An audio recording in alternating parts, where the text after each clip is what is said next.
Madam నమస్కారం. నమస్కారం నాన్న. మీ వీడియోస్ చూస్తూ చాలా ఇన్స్పైర్ అవుతున్నాం.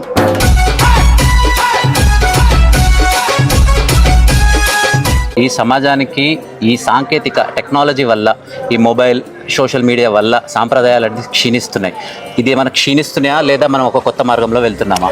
ఏది కూడా మనిషిని కబ్జా తీసుకోకూడదు నాయన. ఇప్పుడు మనం సనాతన హిందూ ధర్మంలో మనం టెక్నాలజీ మనని క్షీణిస్తుంది అంటున్నాం. మరి వేరే మొత్తం మనకి క్షీణించట్లేదు కదా. అది అంటే ప్రాబ్లం ఏడ ఉంది? టెక్నాలజీలో ఉందా, మనలో ఉందా? మనలో ఉంది ప్రాబ్లం. టెక్నాలజీని వాడి సనాతన హిందూ ధర్మాన్ని ఇంకా ముందుకు తీసుకుపోగలగాలి కదా. సనాతన హిందూ ధర్మాన్ని ఇంకా 10 మంది వరకు పోయేటట్టు చేయగలగాలి కదా. సనాతన హిందూ ధర్మంలో ఏ దేవాలయం ఎక్కడ ఉంది, అది ఎంత గొప్పది, దాని ప్రశస్తి ఏంటి, ఆ దేవాలయం ఒకటి ఎందుకు ఏర్పడింది అని చెప్పగలిగింది టెక్నాలజీ కదా నాయన. ఇది వరకు చెప్పలేకపోయేవాళ్ళం. ఇప్పుడు అట్లా కాదు కదా. ఇప్పుడు సూర్యాపేటలో ఒండ్రుకొండ మీద లక్ష్మీ నరసింహస్వామి గుడి ఉంది.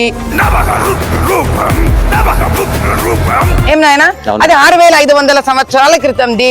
ఇప్పుడు నువ్వు దాని ఫోటో తీసి ఒక వీడియో తీసి ఇప్పుడు నేను దాని గురించి మంచిగా చెప్తే, ఇప్పుడు దాన్ని మనం ఇన్స్టాగ్రామ్ లోనో ఫేస్బుక్ లోనో ట్విట్టర్ లో పెట్టినాం అనుకో, లక్షల మందికి చేరుతుంది. మనము ఏదైనా కూడా మనిషి చేసినదే, టెక్నాలజీ కూడా మనిషి చేసిందే. కాబట్టి ఆ టెక్నాలజీని మనం సన్మార్గంకి, మంచి మార్గంకి, మనం అభివృద్ధి చెందడానికి ఎట్లా వాడాలో చూడాలి. కానీ మనము కూడా సగం దాన్ని లెఫ్టిస్ట్లు అనుకుంటూ, కమ్యూనిస్టులు అనుకుంటూ, మన దేవుణ్ణి, దేవాలయాలని, మన హైందవ ధర్మాన్ని మనం నాశనం చేసుకుంటూ, పరమతం వాడు నాశనం చేస్తే వానికి మనం హాయిగా చప్పట్లు కొట్టుకుంటూ ఇది కరెక్టేనేమో అని అనుకుంటూ, మన పేర్లు పెట్టుకొని ఇంకెవడో దుర్మార్గుడు చేస్తుంటే కూడా మన బుద్ధి ఏడబోయింది అనేది మనం ప్రశ్నించుకోవాలి.